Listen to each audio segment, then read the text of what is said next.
Salut à tous. Pour comprendre le fonctionnement des API web et réussir son implémentation, l'impératif est de comprendre le fonctionnement du protocole HTTP. Et donc, dans cette vidéo, nous allons vous rappeler les fondamentaux du protocole HTTP.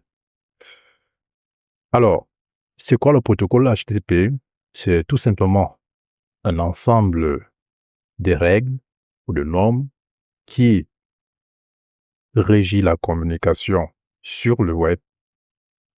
Donc, cela permettra l'échange de données entre un client et un serveur web selon un modèle requête-réponse. Donc, voilà la définition du protocole HTTP. Alors, son principe de fonctionnement, c'est simple.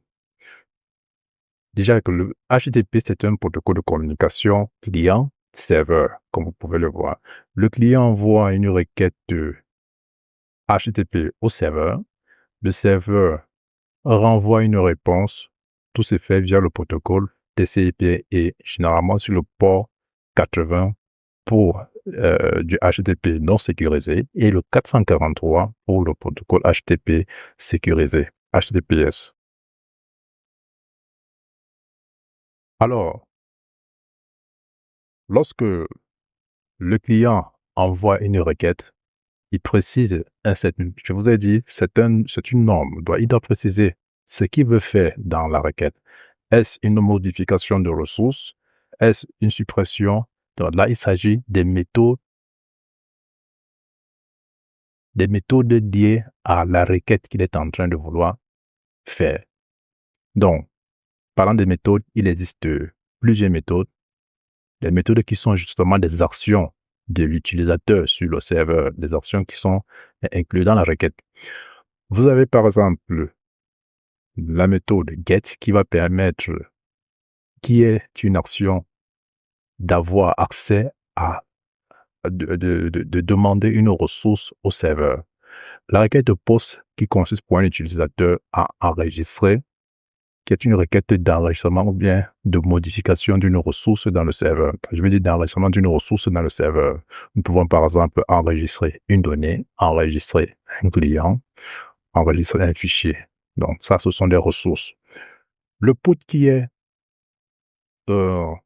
une action de modification d'une ressource dans le serveur. Le delete pour supprimer, le patch qui est une évolution du put. Et en plus des méthodes, nous avons la structure, les autres éléments constitutifs d'une requête HTTP qui sont une en-tête, un corps, bien sûr, le corps qui va contenir la donnée à enregistrer en question dans le serveur. Vous avez une ligne de requête.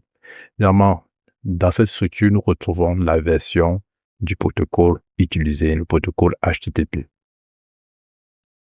Alors, après avoir envoyé cette requête, le serveur répond à la requête à travers des codes de réponse. Vous avez par exemple le code 200 qui signifie que la requête a réussi et le serveur envoie une réponse. Ce code 200 a des variantes. Nous avons le 201 qui signifie que la ressource a été créée. Ensuite, nous avons le code 400 qui signifie qu'il y a des erreurs dans la requête. Soit l'URL est très mal formée, vous n'avez pas renseigné bien les données dans cette URL et bien d'autres encore. 401 qui signifie que vous n'êtes pas authentifié pour avoir accès à la ressource en question. 403, vous n'êtes pas autorisé.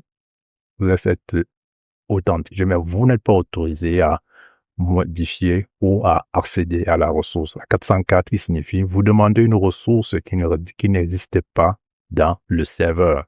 500, c'est une erreur interne du système. Merci.